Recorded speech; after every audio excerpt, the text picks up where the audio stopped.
My name is Harper Cole, and the night my father tried to make me my brother's free nanny, I realized something dangerous. I wasn't raised to obey. I was trained to endure. It started over dinner, that usual quiet tension before someone ruins it. Dad set his fork down, cleared his throat and said, "You'll drop out of college and help your brother with the kids. Family supports family." My spoon froze halfway to my mouth. I laughed, the kind that doesn't sound like laughter. "You mean babysit full-time?" Mom didn't even look up. "He's building a company, Harper. You're just studying literature." That pause before the word literature burned more than the sentence itself. Dad leaned back smug. "If you refuse, I'll cut off your tuition. You'll have to figure life out on your own." He thought that threat would scare me. He didn't realize I'd been figuring life out on my own since I was 16. Working part-time, covering bills they forgot, fixing their messes quietly so the family didn't fall apart. My brother Liam didn't defend me. He just smirked. "Relax, Harper. You love kids. Think of it as experience." That was the moment something in me snapped. Not loudly, just cleanly. Like a rope that had carried too much weight for too long. I stood calm and cold. "You're right," I said softly. "I will figure life out on my own." Dad smiled like he'd won until I added, "Starting tonight."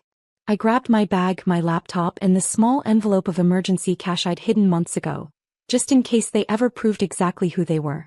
As the front door closed behind me, I heard Mom's voice tremble. "She'll come back." No, I thought. I won't. Because they just fired the only person holding their world together. And I was about to show them what happens when the cash cow walks away. By the next morning, the house felt different. Lighter, emptier, louder all at once. Mom was pacing the hallway, voice sharp. "Where is she?" Dad grumbled. "She'll crawl back once she realizes she can't survive without our help." But deep down they both knew the truth. I didn't crawl back. By 7 a.m. I was sitting in a tiny rented studio, eating a dollar store breakfast, feeling freer than I ever had. The silence wasn't lonely, it was clean. For the first time in years I could breathe without permission. By day 3 the cracks started to show at home. My brother called first, panic in his tone. "Harper, Mom's losing it. The bills, the groceries, Dad's accounts." Of course. Because I was the one paying them. Quietly, through the payroll I managed for Dad's company. He didn't even know how much he depended on me. When I didn't answer, he texted again. "He's furious. Said you're selfish. Said you ruined everything." I stared at the screen, calm. Then whispered to myself, "No. I just stopped fixing everything." That night I walked down the city street, the air crisp, my chest weightless. Behind me their world was crumbling. Bills unpaid, payroll frozen, business faltering. All because the free nanny stopped showing up. I didn't destroy them. I simply stepped away. And watched gravity handle the rest.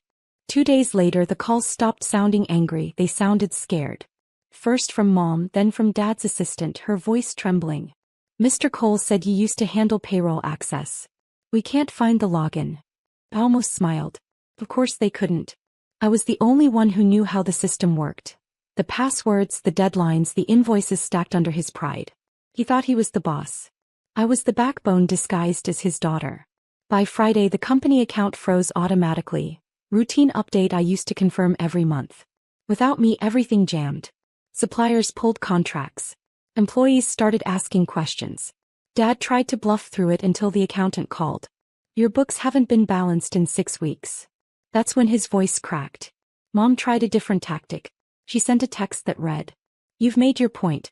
Come home." I didn't answer. Because it wasn't about making a point. It was about proving that silence is louder than obedience.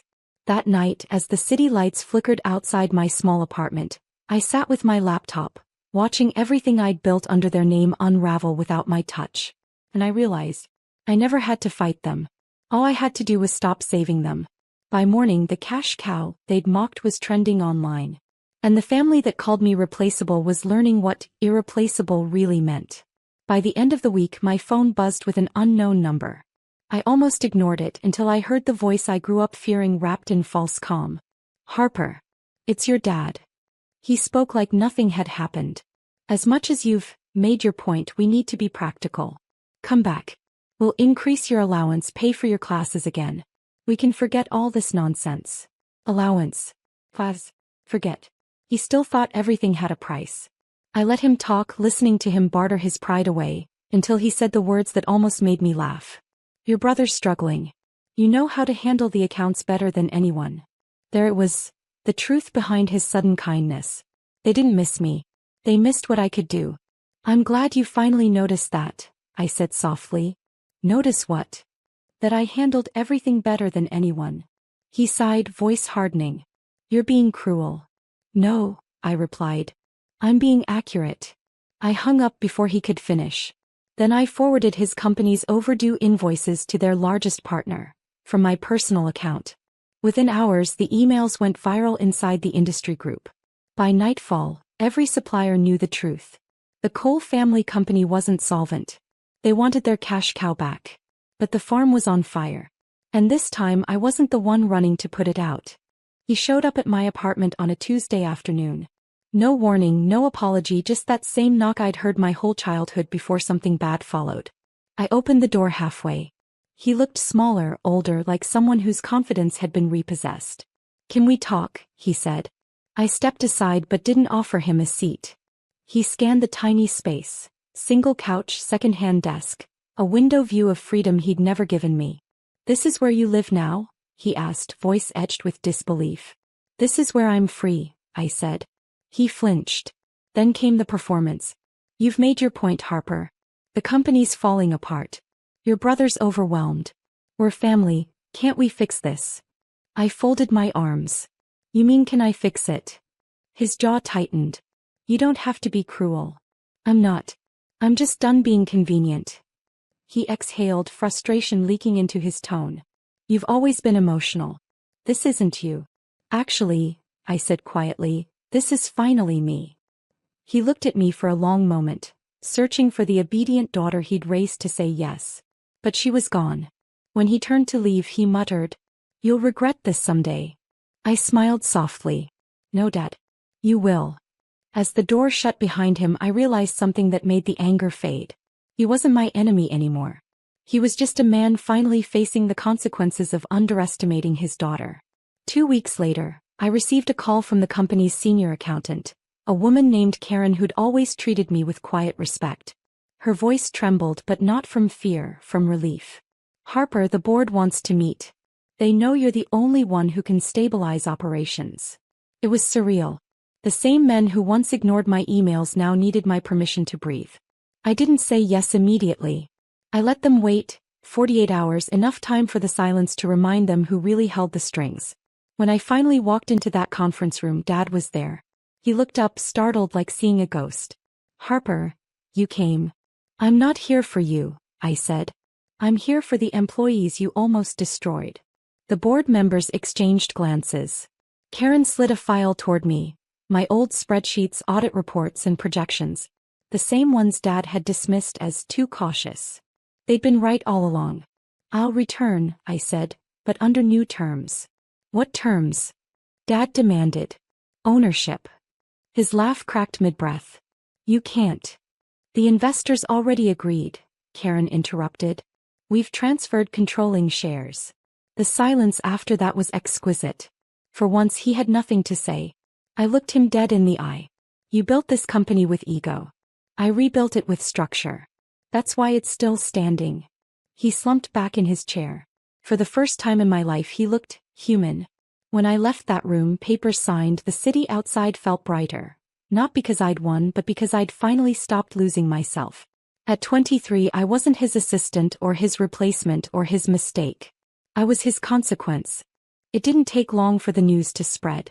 By the end of the quarter, the headline ran across every business feed in the city. Harper Cole takes control. The young woman who saved a sinking family empire. Reporters called it poetic. I called it overdue.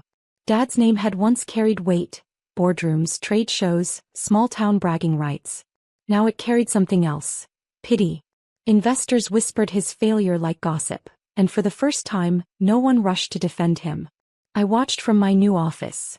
My name on the frosted glass, my decisions shaping futures. Karen walked in with the latest numbers.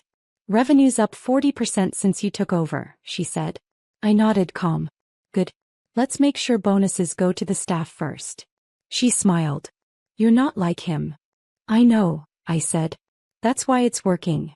Later that evening as I packed up to leave, a message flashed on my phone. From Mom. Your father's been quiet lately. I think he finally understands what he lost. He asks about you every day. I stared at it for a long time. The old part of me, the one that used to crave approval, almost replied. But then I remembered every silence, every dismissal, every time they'd said you'll thank us later. I typed 3 words back. Tell him thanks. Because in some twisted way he'd given me everything, just not the way he intended. He gave me resilience, distance, clarity. Outside, the city glowed beneath a soft drizzle. Each reflection in the glass tower reminded me of the girl who once begged for permission to matter. She was gone. Now there was only Harper Cole, the daughter who walked away, and somehow became the one holding everything together. 6 months later I visited home for the first time. Not the big house I grew up in, that one had been sold. This was a smaller one, neat but tired, tucked at the edge of town. The porch light flickered weakly when I parked outside. Dad opened the door. He looked older, thinner, humility softening what arrogance once built. Mom hovered behind him, hesitant. I didn't think you'd come, he said quietly. I wasn't sure I would, I replied. We stood there, both unsure what peace was supposed to look like.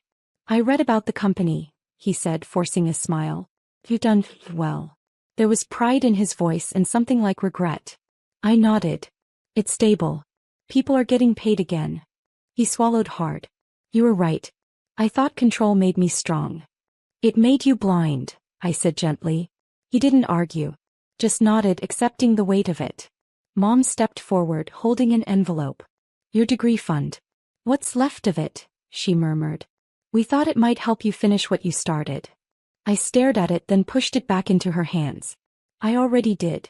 For a moment no one spoke. Then Dad said softly, I'm sorry. It wasn't perfect.